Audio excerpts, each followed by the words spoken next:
Lux presents Hollywood. The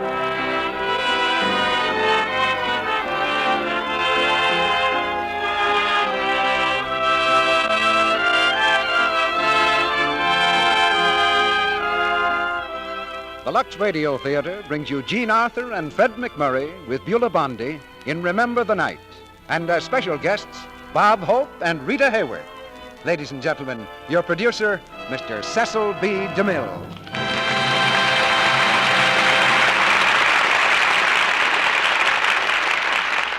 Greetings from Hollywood, ladies and gentlemen. This is Christmas week, and our holiday present to you is the play called Remember the Night. It's all tied up in a glittering, glamorous package, and the gayest decorations of all are those two bright stars, Jean Arthur and Fred McMurray. Christmas is a time when all wanderers think of home, a time when we appreciate most the warmth and the gladness of home. And Remember the Night, adapted from the Paramount screen hit, is the story of what home meant to one man and one girl at Christmas time. The man is a prosecuting attorney, and he's trying to send the girl to prison. But Christmas calls a strange truce in their conflict and throws a magic spell over them both. You'll hear Fred McMurray as the prosecutor. He played that part in the picture. And Jean Arthur will be the girl on trial. Their story has more spirit of Christmas in it than almost any modern play I've read. It's told in a new way and a sure way to our hearts. Remember the Night is a story of what makes the wheels go round in American life. Ordinary American life. A way of life that won't be stopped by anything. This National Theater, we're proud to say, is part of that life. And so is the product that keeps this theater going, Lux Flakes, which also helps to keep your household going year in and year out. With the weatherman off the air, you may not know if you're going to have real snow for Christmas or not.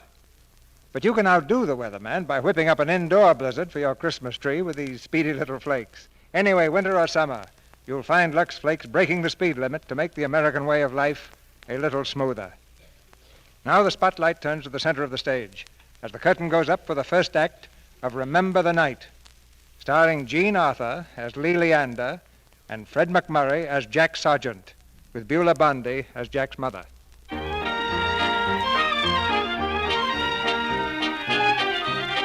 jewelry store on New York's Fifth Avenue. In the glittering showcases, 1,000 precious stones sparkle in their brilliant settings. Although it's just a few weeks before Christmas, this afternoon there's only one customer in the store, a pretty girl in costly furs. On her wrist is a diamond bracelet, placed there by the enthusiastic clerk. He smiles happily, sensing that the sale is practically complete. Glorious, madame, isn't it? One of our most beautiful bracelets, really. Yes, it is beautiful. You won't regret taking it, madame. I'm sure I won't. Well, what's the price, please? Only $5,000. $5,000. That's reasonable. I think I'd like to see one or two more before I make up my mind. That one in the lower tray, please. Let me see that. Of course, madame. Personally, I prefer the one you're wearing. But this one's quite beautiful, too. The emeralds set the diamonds off very nicely. Now, if you'll just place this one on your... Madame, where... She's gone. Mr. Meyer! Police! Jones, what is it? That girl, she went out the door while my back was turned. She went out with a $5,000 bracelet. Calling car number 17. Pickup girl, 23 years, dark complexion, silver fox furs. Search for diamond bracelet stolen from Meyer and Company. That is all. Hello. Officer Cassidy reporting to headquarters. We picked up that girl.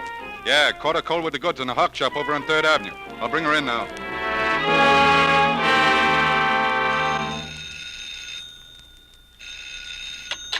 District Attorney's office. Just a moment. Who is it? Commissioner's office. It's about that acquittal yesterday in the shooting case. Oh, tell him I'm busy. Hello? Can the district attorney call you back? Thank you. That's all they have to do, beef about acquittals. Now, let's get going, Tom. Okay, boss. What's the first case today? That's a cinch.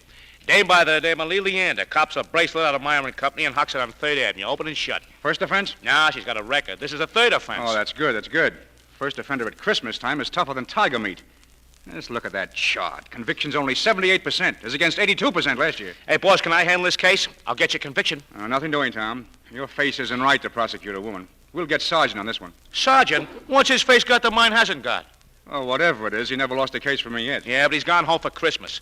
Ohio or Oklahoma or someplace like that. Now, listen, I could get you a conviction so Now, quick take that it you... easy. Take it easy. Oh, Miss Day, get me John Sargent on the phone. Yes, sir.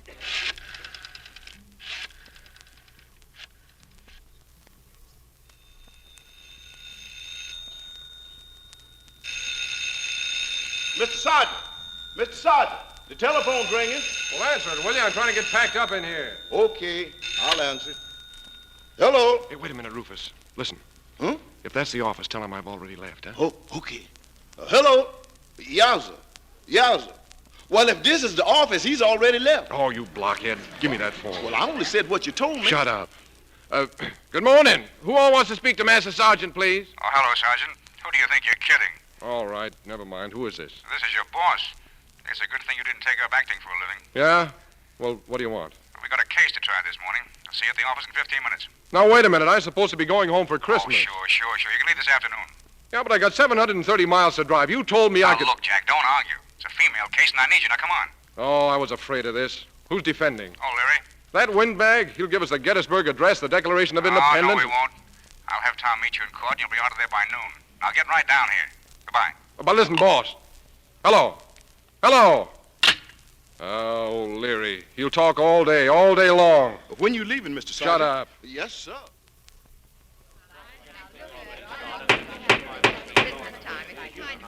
Quiet, please. Proceed with your summation, Mr. O'Leary. Thank you, Your Honor. Ladies and gentlemen of the jury, you've heard the prosecuting attorney, Mr. Sargent, attempt to prove that a valuable bracelet was stolen from the premises of Meyer and Company by the defendant. All of this has been a waste of time, ladies and gentlemen. Time we could spend to better advantage in last-minute Christmas shopping.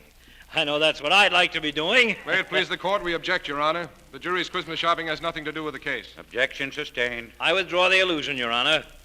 Ladies and gentlemen, the state has gone to great lengths to prove that Anna Rose Malone, sometimes known as Lee Leander, And sometimes known as a lot of other things. did on the afternoon of December 3rd walk out upon Fifth Avenue with a bracelet which was still the property of Meyer and Company, to prove something she freely admits, as if the proof of this fact constituted a proof of guilt. Ladies and gentlemen, we must not be hoodwinked by circumstantial evidence. The contents of a whiskey bottle... Hey, Jack, I don't like the smile on that jury's pan. All juries get soft-hearted at Christmas, Tommy. Yeah. If you ever get a case to prosecute and you see that peace on earth, goodwill to men look come in their eyes, get a continuance. Even if you have to fall down and tell the judge you ate green apples. ...is necessarily an evildoer. How flimsy is this argument? How unfair. But on it and because of it, you have been asked to take away the liberty of a fellow human being. The truth is simple. The bracelet was removed during a temporary loss of will and consciousness, now known as schizophrenia, but formerly known as hypnotism. Holy mackerel, that's a sweet one, hypnotism. Shut up, Tommy. You mean you're not going to object? Shut up. He's just postponed the case till after Christmas. Huh? How do you figure that? Hypnotism. Yes, I said hypnotism, and that is exactly what I meant.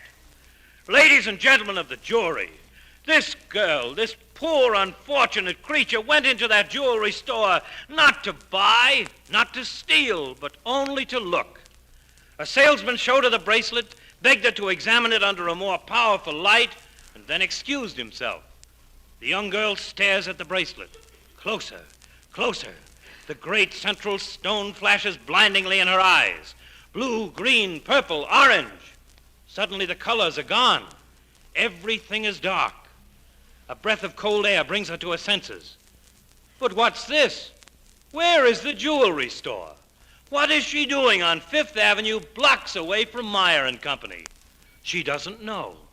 Her mind is a blank. And why? This girl, this poor, unfortunate creature, was a victim, an unwilling victim of hypnosis.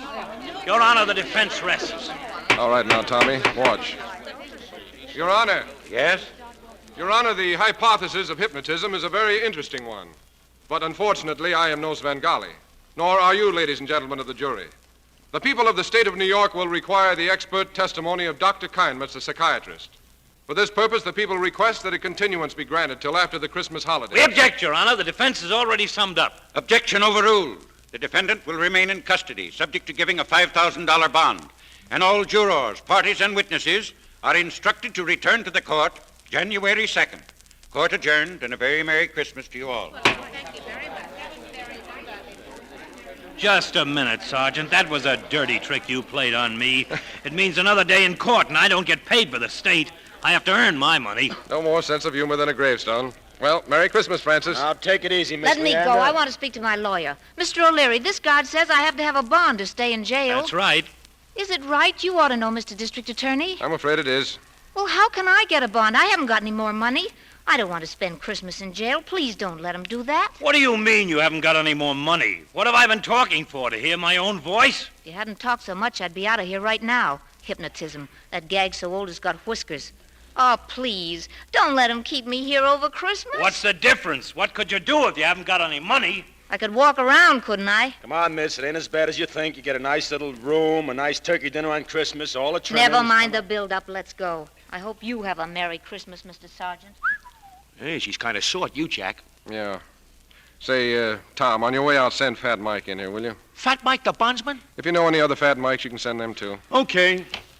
Hey, Mike. Mr. Sergeant wants to see you right away. Just coming. Hello, Mr. Sergeant. You want to see me? Yeah. What do you charge for 5,000 bail from now till January 3rd? Did they pin something on you, pal? It isn't for me. It's for the young woman who was just here. Ah, I see. How much?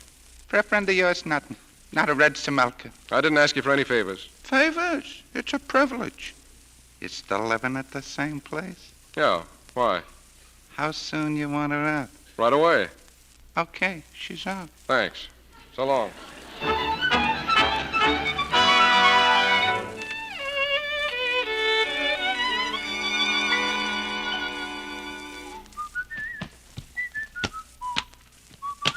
Hey, Rufus, you got those other grips packed? Rufus! Here I am, boss. What's the matter with you? She's here, boss. Who's here? I don't know. Well, then how do you know she's here? I just let her in the living room. You let who in? The lady.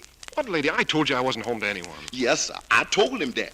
But he shoved the door open anyhow and pushed the lady in with his compliments. Who did? A man, a Fat Ike. Fat Ike? Yes, sir. You mean Fat Mike? Yes, sir. He sure ain't thin, Mike. Well, what did he bring her here for? I don't know. Well, I guess I'll have to go and speak to her. I guess you will. Well, hello. Hello. What are you doing here? I don't know yet, but I got a rough idea. Well, anyway, I'm glad you're out. Sure. Now, what do I have to do for it? Well, for one thing, you could say thank you, but if that doesn't fit in with your plans, just skip it. My motives in this matter are... Here you are, boss. Here's the drinks. What drinks? I didn't tell you to bring Scotch and soda, miss. Thanks. Drink, boss? Get out of here. Yes, sir. Yes, sir. I know. You know, one of these days, one of you boys is going to start one of these scenes differently. And some girl's going to drop dead from surprise. What are you talking about?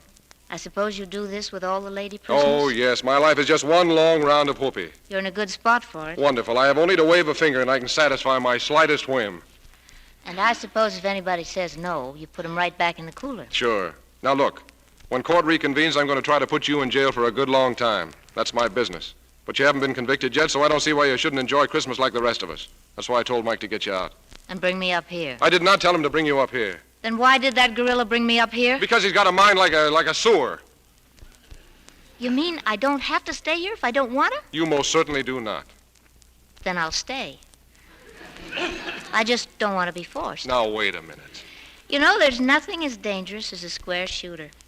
If all men were like you, there wouldn't be any nice girls left. Yes, well, all this is leading into a very interesting subject that I haven't time to pursue at the moment. I'm going away on a little trip, and it's quite a drive. Oh, you mean you want me to go? Well, yes. Where? Where what? I mean, I was on my way to a nice, comfortable jail, 3 meals a day, turkey for Christmas, and now, well... Well, don't you live someplace? No. Well, where have you been living? In a tree? I had a room in a hotel, but they locked me out. Oh. Well, how much do you owe this hotel? $126.40. Oh, well, that doesn't solve any problems. Why don't you just put me back in the clink? That solves a lot of problems. Well, for one thing, I'm not sure I can, and... Well, that wasn't the idea. Have you had your dinner? Not yet. Come on, then. I'll buy you that Christmas dinner, and we'll figure something out. Rufus! Here's your hat, boss. Going out, huh? Yes, I am. Hot dog. But don't forget, you gotta go see your ma. Shut up.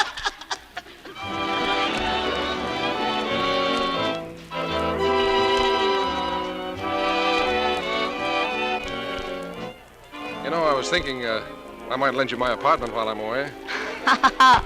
That sounds like a play, doesn't it? Yeah, sounds like a flop. Don't worry about me. I can always chisel a hotel for a week or two. That's a nice, cheesy idea. Well, I'm not going to sleep in the subway. As far as the holiday's concerned, I guess I'll get plenty of that when you get through with me. Not that I mean it in a disagreeable way, you understand? I understand. Your business is your business. Of course, some people wouldn't care for that kind of business. Somebody has to do the dirty work. Thanks. Just too bad it has to be somebody as nice as you. How long have you been swiping things? Long time. Have you been caught before? Just twice. Did you take things you didn't need? Sure. In the presence of beautiful things, did you feel a sudden irresistible urge to take them in your hands and hurry away with them? You mean, was I hypnotized? No, I mean maybe you're a kleptomaniac. No, they tried that. You see, to be a kleptomaniac, you can't sell any of this stuff afterwards, or you lose your amateur standing. I don't understand it. I don't think you ever could understand because, well, your mind is different. Rights and wrongs aren't the same for everybody. They should be, but they just aren't. Oh, that's ridiculous. Is it?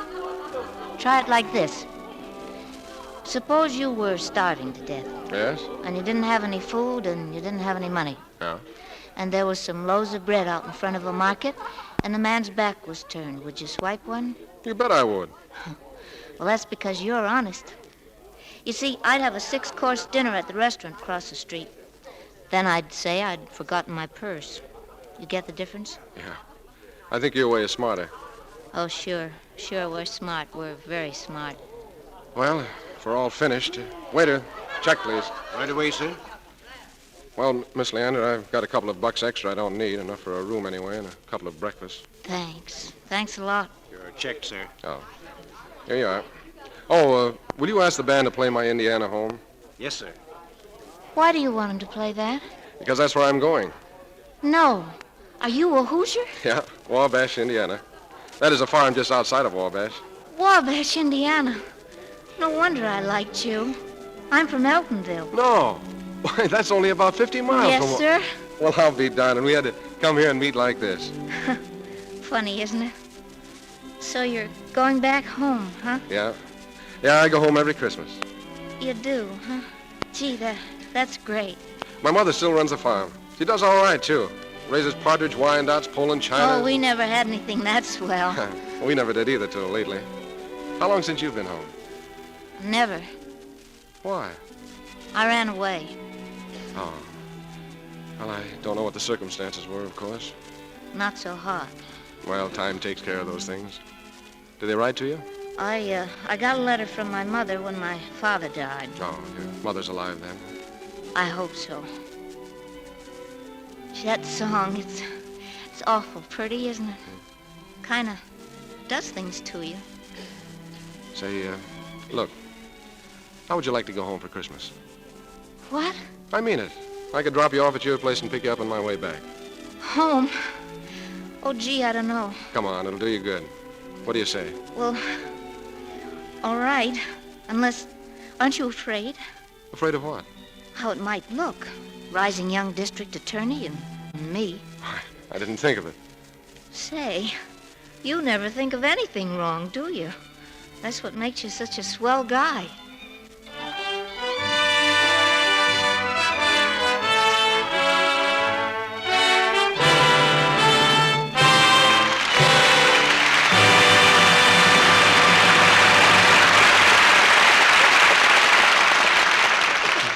Our stars, Jean Arthur and Fred McMurray, will be back in just a moment for Act 2 of Remember the Night. Now, listen a minute with Sally and me.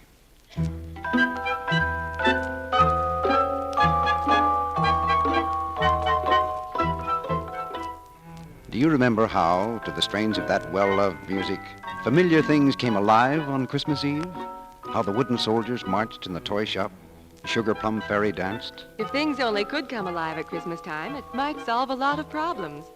For girls like Anne, for instance. Anne's pretty. You'd think she'd be popular. But here it's 2 days before Christmas and she's crying herself to sleep because she hasn't a date for New Year's Eve. And she's not been asked to as many holiday parties as the other girls. Now, if only the lacy pink silk slip across the back of the chair in Anne's room could talk like this. And we're what's wrong. We under things.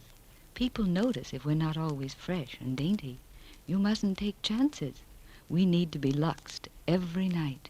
Then you'd really be just as sweet and pretty and dainty as you look. It's so foolish to take chances with a thing as important as daintiness. Well, girls who do are apt to find themselves left out of things, missing out on romance. But Lux girls know what fun the holiday whirl can be.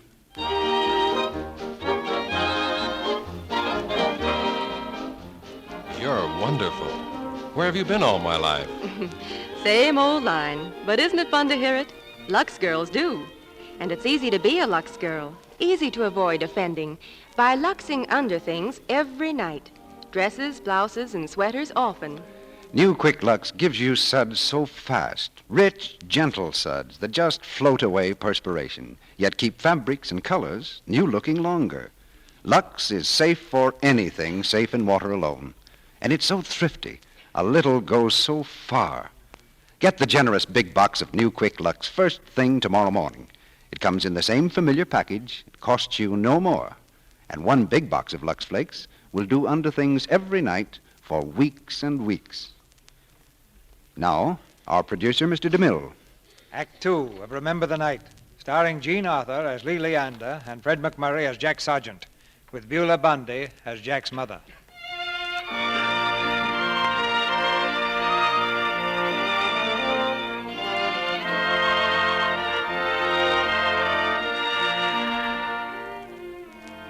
Westward, along the snow-banked highways from New York, more than 20 hours of steady driving have brought Lee Leander and Jack Sargent to Eltonville, Indiana, and the front gate of Lee's former home.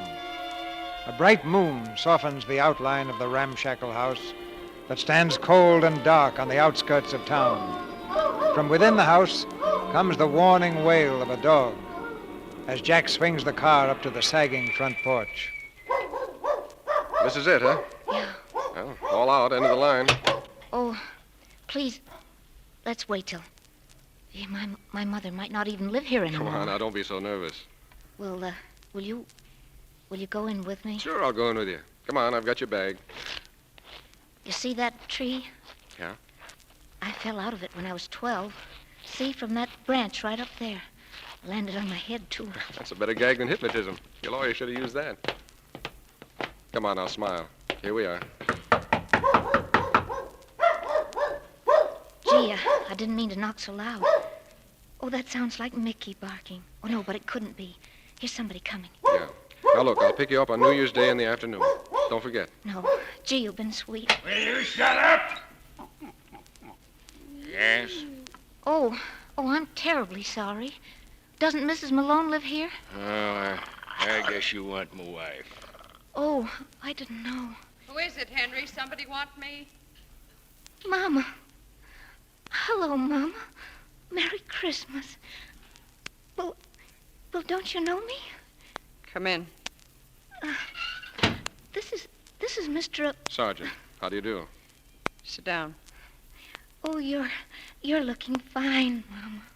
What'd you come here for? What do you want? I don't want anything. It was just Christmas, and Mr. Sargent happened to be driving past You here. see, I live in Wabash. I knew you'd be glad if she... Glad? Why should I be glad? Good riddance to bad rubbish, I said the day she left. Oh, Mama, please, Mr. Sargent. Just like her father she was. Always laughing at serious things.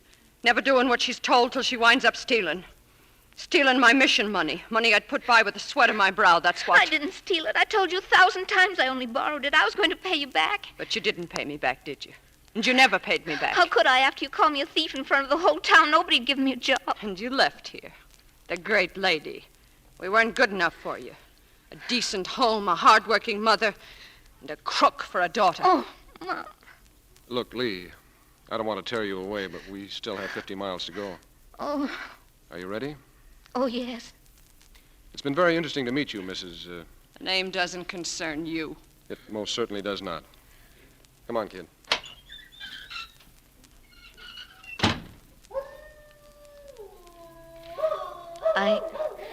I'd forgotten how much that woman hates me. And how much I hate her. It's a terrible thing to say, isn't it? No. But ever since I was little, she was always so right. And I was always so wrong. Thanks for for getting me out. I'll stay anywhere. Any old place will do, if I'm far enough away from her. Now, take it easy. I wish I'd broken my neck when I fell out of that tree. It's a little too late to think about that now, isn't it? You won't make me stay in Eltonville, will you? You'll find me a room somewhere else. Sure. Any old dump will do. That's just what you're going to get. It's got only one window, and the mattress is stuffed with rocks, and it's got a painting of the cross-eyedest old guy you ever saw in your life. How do you know?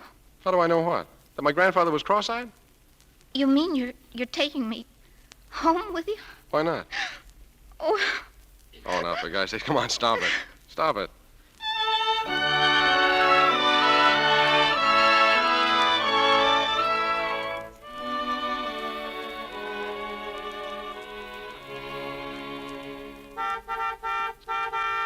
Hey, anyone home? John! Hello, Mother. Oh, my boy, my boy. Oh, gosh, Mother, it's good to see Oh, you. my dear, I can't believe you're here at last. Well, John Sargent. Hello, Aunt Emmy. How about a kiss? Oh, I do declare I'm glad you're here.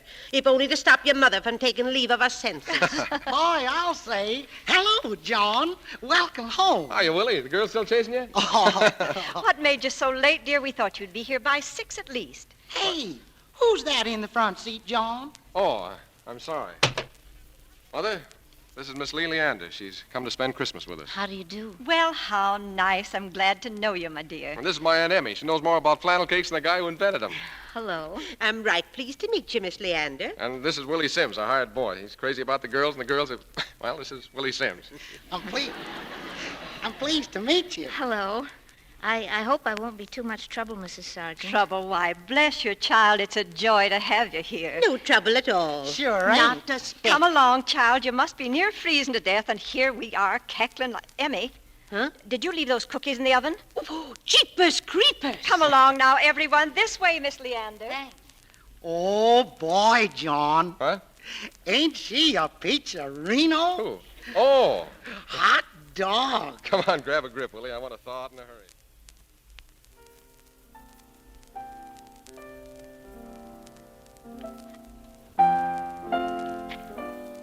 Go on, John.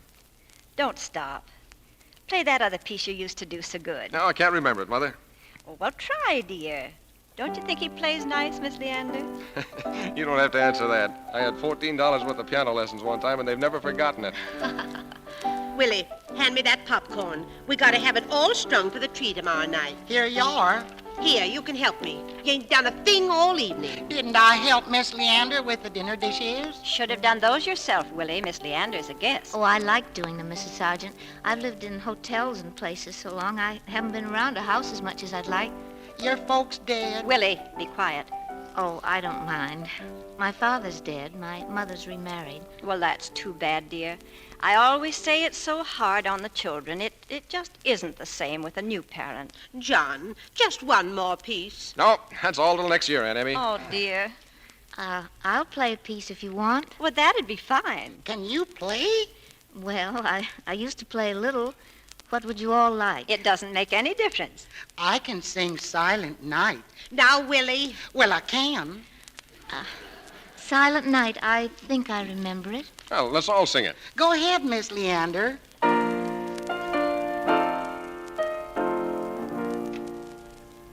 Silent night, holy night, all is calm, all is bright.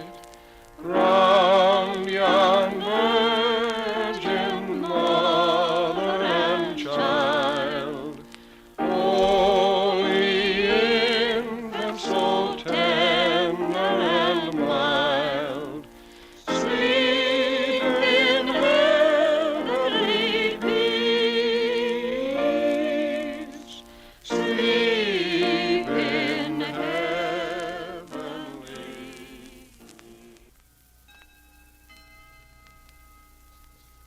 Well, son, time for bed. Oh, gracious, the evening's gone fast. The rest went up long ago. Mother, wait. There's one thing you must be curious about. What, dear? Miss Leander. Yes? I don't know whether to tell you this or not, but I don't like to bring somebody under your roof without you knowing exactly who she is. Oh, John, I think I can guess. Huh? Oh, no, not at all. This young woman isn't even a friend of mine. Well, she certainly should be. I think she's charming. She is charming, Mother. She reminds me of your father's cousin, Winifred. I was saying to Emmy tonight. Wait a minute, Mother. The girl's a crook. I'm going to put her in jail when we get back to New York. What? But in the meanwhile, she had no place to go for Christmas. Why, the poor lamb. You'll do no such thing, John Sargent. Why, that girl's as honest as all outdoors. I can tell by just looking at her face. If she did take some little thing, well, I'm sure it was entirely by mistake. She's probably a hypochondriac. She might be at that, Mother. She hasn't really taken things now, has she, dear? You're just making a bad joke, aren't you? No, Mother. And I'm afraid this isn't even her first offense. But that doesn't mean she wasn't unhappy and lonely and a human being like the rest of us. Well, the poor thing probably didn't get enough love as a child. Do you remember how bad you were? Well, you weren't really bad, but do you remember the time you took my egg money I was going to get a new dress with, and then how hard you worked to pay it back when you understood? You made me understand. No, dear. It was love that made you understand. Well, I do hope she enjoys her stay here. Do you think we ought to lock up the silver? No, I don't think it's necessary. Good night, son. Good night, Mother.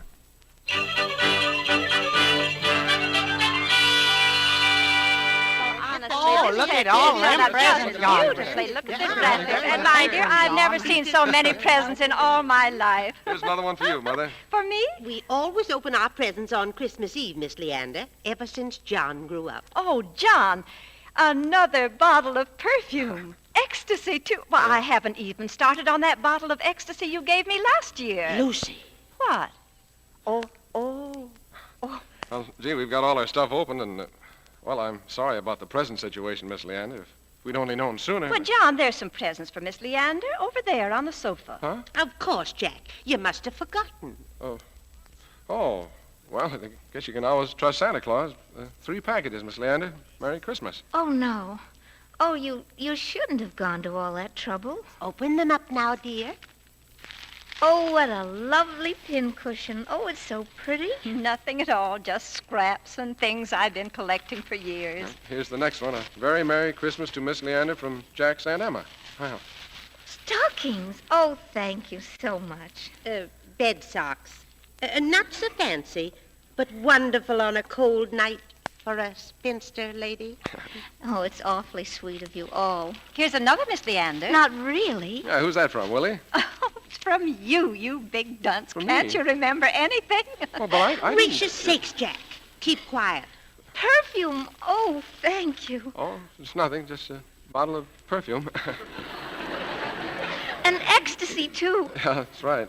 Oh, you're all much too kind. I don't think I've ever met anyone so thoughtful Oh, and... nonsense, child. We're so happy to have you and so anxious for you to enjoy your stay. Of course, there isn't much to do here, except tonight we're having a caroling party, and Thursday's the charity bazaar, and we have a treasure hunt on Friday, and then we start resting up for New Year's Eve. Indeed, that's all there is. You know, farmers' wives don't die of boredom anymore. They die of heart failure.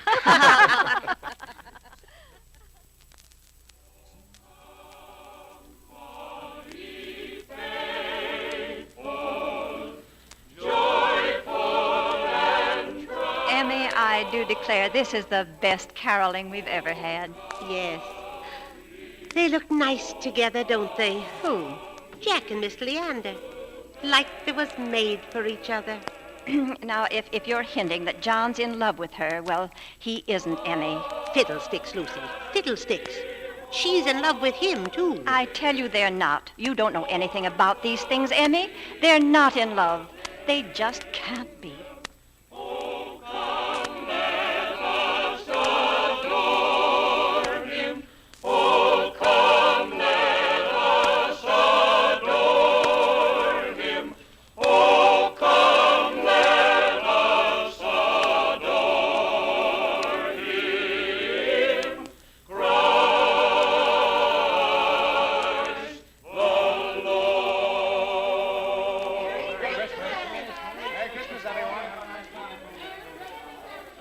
You tired, Lee? Oh, no, it's wonderful. Just the same, we'd better get along home. We've got a long week ahead. Long. I imagine it's going to seem pretty short.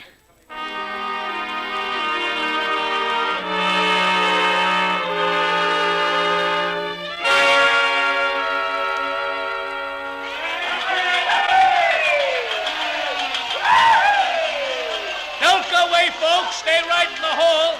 It'll be New Year's in just about a minute.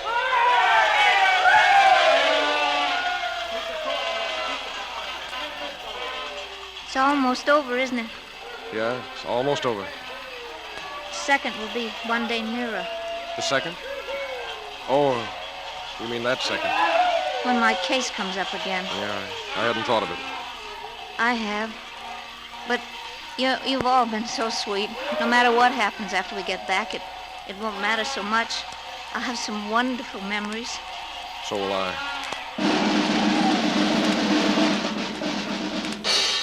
Ladies and gentlemen, I have the honor to wish you all a very happy New Year!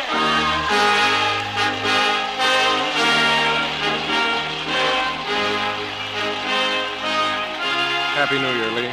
Happy New Year, Jack. You know, it's an old-fashioned custom, but people always kiss each other, well, at this time. I know it. Well, what am I waiting for?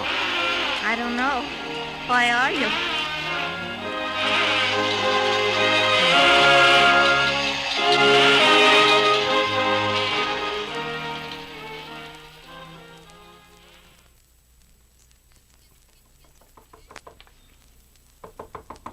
Just a minute.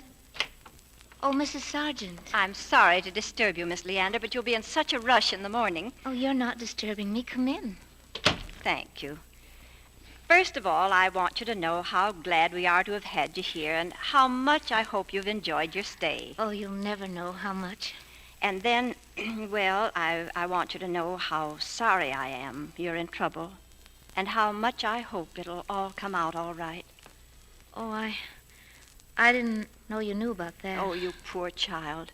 You can be sure I never would have mentioned it now, only, well, has Jack ever told you anything about his childhood? No. Why? We were very poor after my husband died. In fact, we had nothing. Jack had to do the chores before school and then after the chores, he studied in the evening so he could go to college. And then he had to work his way through college and through law school. Oh, I don't mean there's anything unusual about it. I'm only trying to tell you that he worked very hard to get where he is. Very, very hard, and he's my son. And I wouldn't want anything or anyone to spoil it for him now. I see. But I don't see why anything should spoil it for him, do you? He's in love with you. Oh, but he isn't in love with me. He's never had any more interest in me than some panhandler he'd buy a meal for. Are you sure? Of course I'm sure. He kissed you tonight. Well, I'm not ugly. Oh, he might have had a little fever for me, but it isn't going any further. Hasn't been any place either. I see. He's no fool. Even if he was, I wouldn't hurt him. Or you, or Aunt Emmy, or even Willie. Thank you, my dear. And good night. But you do love him, don't you? I'm afraid so. I knew you did. Good night, my dear.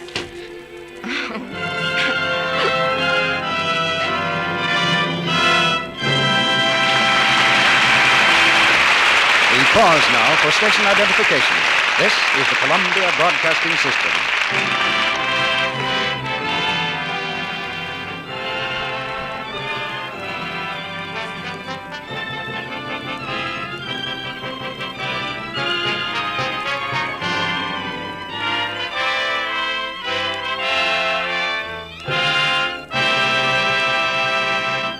After a brief intermission, Mr. DeMille presents Act 3 of Remember the Night, starring Jean Arthur and Fred McMurray. But now, let's look ahead to that magic moment on Christmas Eve.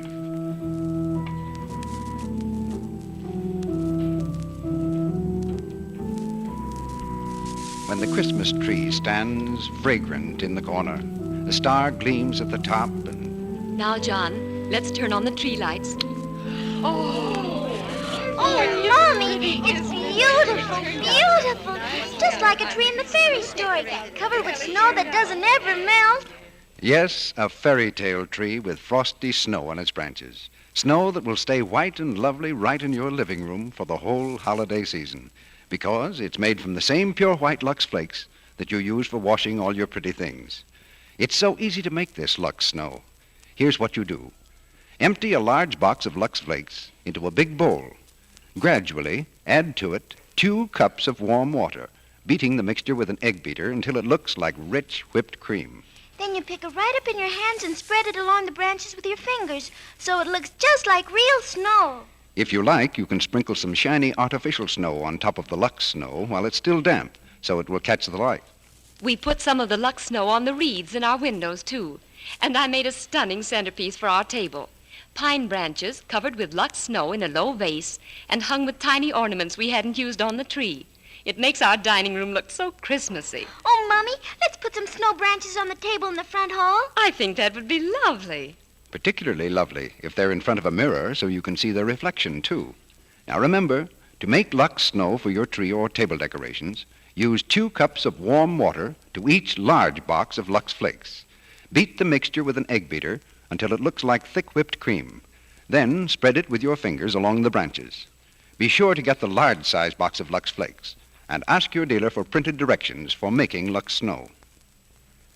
Now, Mr. DeMille returns to the microphone. The curtain rises on the 3rd act of Remember the Night.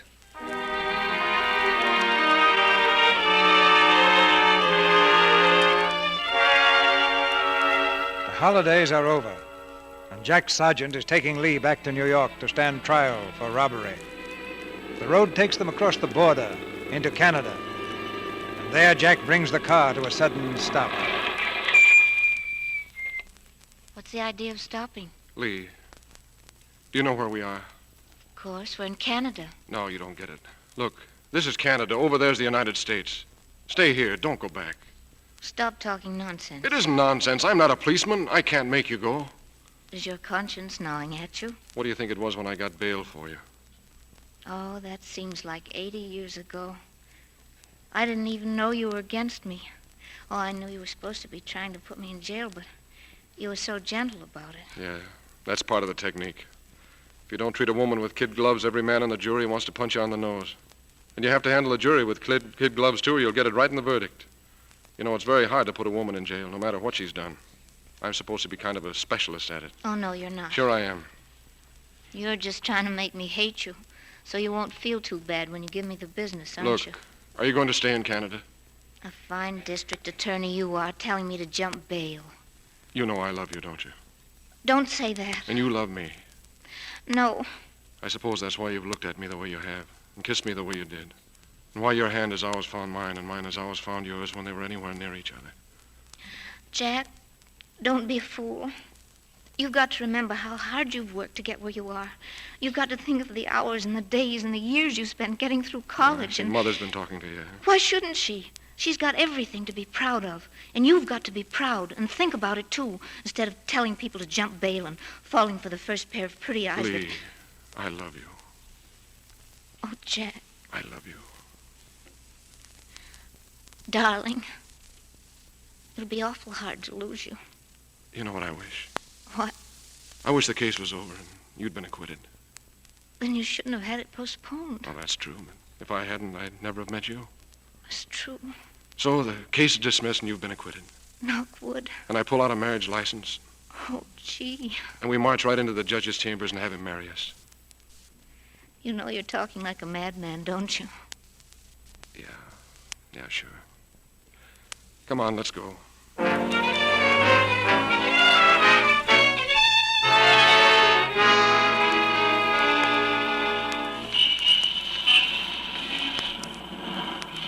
Jack, the courtroom's less than a block away.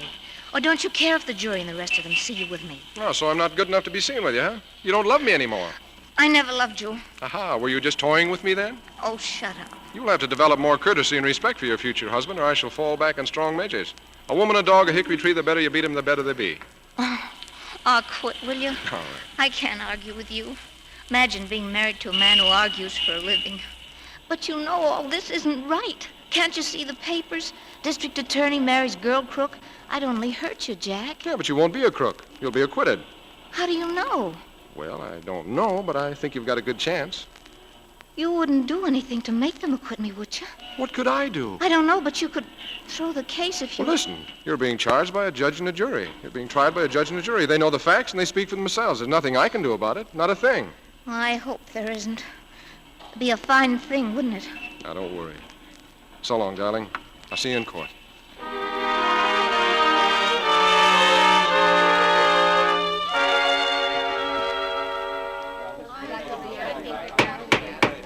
You may proceed, Mr. Sergeant. Thank you, Your Honor. I will if this jury will let me. They've been mumbling to themselves all morning. I'll take care of the jury, Mr. Sergeant. Thank you. Now, Miss Leander, I believe you have testified that you were hypnotized at the time you left the jewelry store and walked up Fifth Avenue. Didn't you? I... Did you or didn't you? Answer the question, Miss Leander. Well, my lawyer said so. Oh, your lawyer said so. Are we to understand, then, that you and your lawyer do not agree as to exactly what happened? Don't answer that question. Object, Your Honor. The question's entirely improper, and I ask it be stricken from the record. Sustained. The jury will disregard the question. I was only trying to... Your Honor, those jurors are at it again. If they'd listened to the testimony rather than whispering among themselves... Proceed with the case, please. Well, you can't hear yourself think. Well, Miss Leander, were you hypnotized or weren't you? I suppose I... We don't want your suppositions. We wanted to know whether or not you were hypnotized. Yes. Yes, what? I guess I was hypnotized. You guess you were hypnotized. First you suppose you were hypnotized, now you guess you were. Kindly remember you're under oath. Do you know the penalty for perjury? Object, Your Honor. Sustained. Tell me, Miss Leander, just how many times have you been hypnotized by beautiful jewelry? I guess quite a lot of times. Did you hear by any chance Dr. Kindmet's opinion concerning hypnotism? Well? I'm trying to think. If you don't treat a woman with kid gloves, every man on the jury wants to punch you on the nose. Oh. Will the witness please answer my question? And will the jury please stop mumbling? Jack, you... And you have to handle the jury with kid gloves, too. You'll get it right in the verdict. He's my son. It's all right, Miss Leander. Just take all the time you want. He's worked so hard. I wouldn't want anything to spoil it for him now. Well, Miss Leander? Nothing must spoil it for him. Well, Miss Leander, what is it? What is it? Your Honor, I object to the tactics being pursued by the district attorney. He's harrying the defendant. No, wait. I want to plead guilty. Your Honor, I don't believe this young woman is well. I request a 5-minute recess. I want to plead guilty. Your Honor, it must be perfectly Your Honor, apparent that a the few minutes witness has been recess, made please. hysterical She's by these obviously not proceedings. responsible for what she's saying. Why do you wish to plead guilty? Because I am guilty. You see, when you work hard for something and promises are made, you just can't toss it away, no matter what. Your Honor, it must be perfectly clear now that this is not normal behavior. Perfectly clear, of course, and the state has no desire to take advantage of a temporary There aberration. isn't anything temporary about this. Your Honor, you can see I'm in my right mind. I plead guilty. You leave me no other alternative. The court at this time will fix January 7th at 10 a.m. as the day for passing sentence. The prisoner is remanded to the city jail. The jury is dismissed.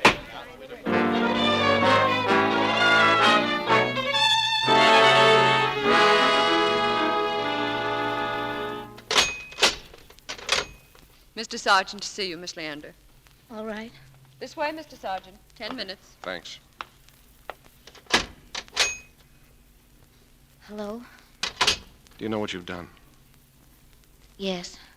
Do you know it can't be undone? Yes. You understand there's no appeal, nothing but jail. How long will I get? How do I know? Maybe not very long, but if you'd kept your trap shut, you wouldn't be in here at all. There wasn't anything else to do. You're so strong and you argue so well. And I love you so much. Yeah, you certainly proved that. I'd always do what you wanted, even if it wasn't good for you. I'd never have a chance against you. You'd never have a chance with me, like just now, when you were trying to lose the case. Aren't you ashamed? Stop it. Oh, I know what you were trying to do. Save little Jackie's career from the bad, bad woman. Don't you think I'm the best judge of what's good for me and what I want most in this world? No. And while you were making your big gesture, did you stop to think how much you'd be hurting me? Do you think I'll stop loving you just because they lock you up with a bunch of hoodlums and hopheads for the next few years?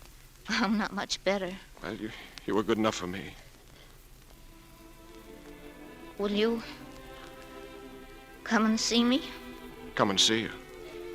I'm going to send for the judge and marry you right this minute. Oh, no. Thanks. But if you still wanted me afterwards, you'd be a sucker if you did. But if you did, it wouldn't be the same. I'd be all square and you'd have plenty of time to think things over. I don't have to think, Lee. I'll be waiting for you. No matter how long it is, I'll be waiting. Jack, will you stand beside me and hold my hand when I'm sentenced? You know I will. Then I won't be afraid. It'll be kind of like a marriage at that, won't it? You see, the other part won't be so bad or so long, with your voice always in my ear, your smile always before my eyes, and the feel of your hand always in mine. Lee. I love you so. I love you so.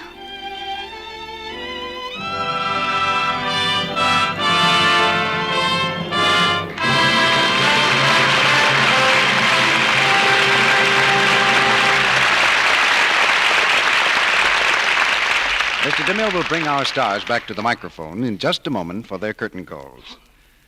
And now it's nearly time to trim the trees, to light the Christmas candles and hang the Christmas stocking by the chimney with care.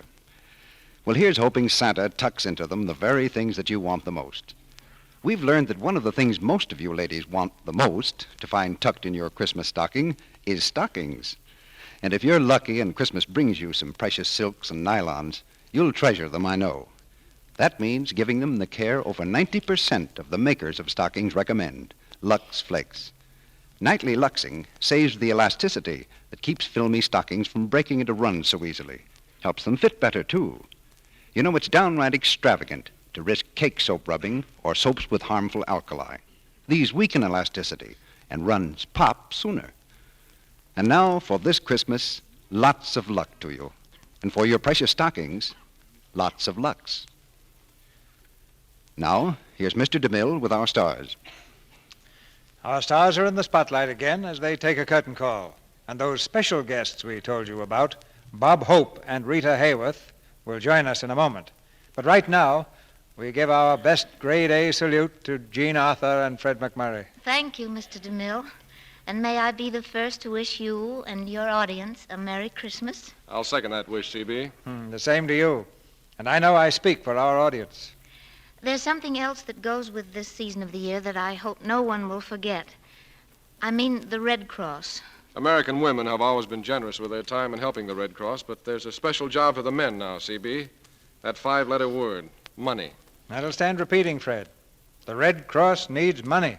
$50 million to be exact, for the Special War Relief Fund. We all know the need is great, but it must be impressed on us that the time is short. So I hope that everyone will give as much and as soon as they can. America has never failed the Red Cross yet, Jean. It won't fail them now. But besides money, from what Mrs. DeMille tells me, every local chapter needs help from every woman. Yes, there's a mountain of work to be done.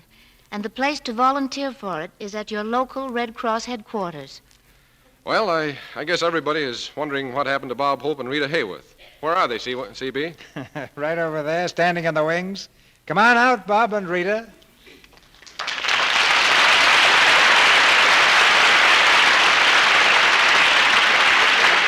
Hello, everybody. Hello, knit 2, purl 2, knit 2, purl 2. What goes on here, Bob? Well, I've been listening to Jean Arthur talk about the Red Cross, so I'm knitting a sock. One sock? What for? That's for W.C. Fields. He wants something to wear over his nose during blackouts. Seriously, I want to tell all of you how much I enjoyed the play tonight. Thank you, Rita. And we have a very pleasant assignment ahead of us right now. Suppose you explain it, Mr. DeMille. Gladly. The Hollywood news photographers have asked us to give Bob and Rita an award on their behalf. Photographers? Oh, that must be a beauty contest. Yes, Rita is lovely, lovely, and I presume they finally saw me in Technicolor. Technicolor. Yes. Yes, your new picture, Louisiana Purchase, is in Technicolor, isn't it? Well, I guess Paramount figured they had to do something. But But Columbia didn't have to worry about Rita Hayworth. No, this is not an award for your beauty, Bob, believe it or not. The truth is, Bob, that Hollywood news reporters have picked you and Rita as the most photogenerous people of the year in Hollywood. And they've sent over these silver trophies and asked Gene and Fred and me to present them to you tonight. Naturally, we feel very proud of that. We all know that Hollywood news photographers have helped many young players along the road to stardom. And so an award from them is a coveted honor. On behalf of all these cameramen, to you, Bob, and to you, Rita, we offer congratulations on your photo generosity. Thank you very much, Mr. DeMille. Isn't that lovely? It's so pretty and bright. Yes, and you can always keep it bright with Pepsodent, yeah.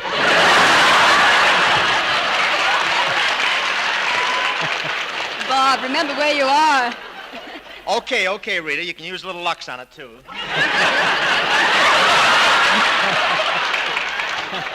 Don't soft soap me, Bob. Don't soft soap me just because we're expecting great things from you next week. You see, ladies and gentlemen, next Monday night, the stars of the Lux Radio Theater will be Bob Hope and Hedy Lamarr.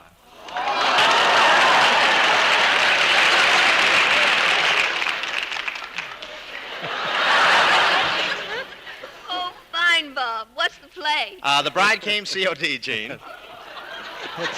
It's adapted from the Warner Brothers picture. The story of an aviator who kidnaps an heiress. That's Bob Hope kidnapping Hedy Lamarr. Don't wake me up. Let me dream. Well, we'll see you next week. Well, it sounds like a great comedy, C.B. Good night. Good night. Gee, this award makes me feel so good, I want to invite all of you to come with me as my guests for the evening. No, thanks, Bob. We've already seen nothing but the truth.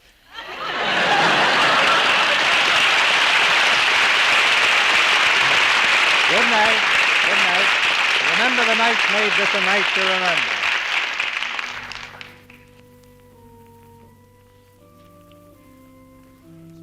On this Monday night every year, we've brought you the Christmas greetings of this theater and the sincere good wishes of our sponsor. We do so again this year.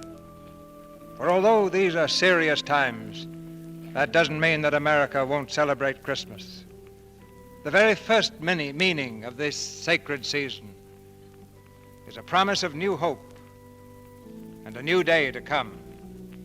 And so on this 22nd night of December in 1941, America looks with confidence to the day when right shall triumph and peace on earth shall reign again.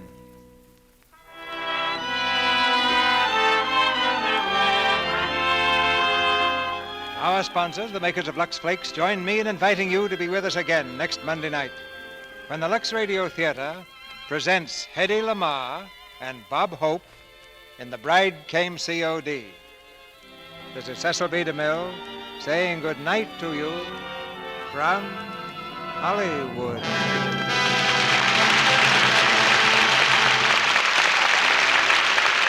Fred McMurray is currently seen in the Paramount picture New York Town. The picture, Remember the Night, was based on an original screenplay by Preston Sturgis, who recently wrote and directed Sullivan's Travels. Bob Hope's new Paramount picture is Louisiana Purchase. Rita Hayworth is currently starring with Fred Astaire in You'll Never Get Rich and is working in the 20th Century Fox picture My Gal Sal. Beulah Bondi is now appearing in the Warner Brothers picture One Foot in Heaven. Heard in tonight's play were Verna Felton as Aunt Emma, Felix Valley as Willie, Arthur Q. Bryan as O'Leary, Griff Barnett as Judge, Buck Woods as Rufus, and Warren Ash, B. Benaderet, Edward Marr, Edwin Max, Lee Millar, Charles Seal, Bernard Zandville, and Audrey Reynolds. Tune in next Monday night to hear Bob Hope and Hedy Lamarr in The Bride Came COD. Our music was directed by Louis Silvers, and your announcer has been Melville Ruick. This is the Columbia Broadcasting System.